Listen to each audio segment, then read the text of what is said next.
Shiko, raporti I fundit I Parlamentit Evropian duhet parë në vazhdim të gjithë raporteve dhe monitorimeve që kanë ardhur, qoftë duke u bazuar në drejtim të hapave që po bëjnë drejt integrimit të Bashkimit Evropian, qoftë raporte pastaj të OSBE-ut deri në zgjedhjet apo pjesë të Këshillit të Evropës për drejtësinë, për ekonominë, për rendin etj.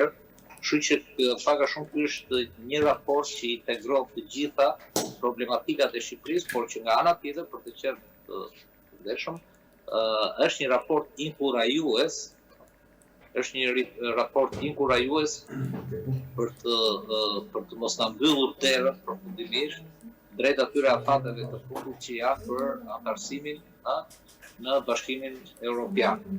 Dhe kjo është ana pozitive e këtij raporti. Pastaj, kur vjen puna për gjërat që në këtë periudhë që na ngadalësojnë dhe që na janë dhënë disa vija të kuqe, raporti është shumë I ashpër. Për shembull në raport përmendet çështja e korrupsionit dhe çështja e imunitetit.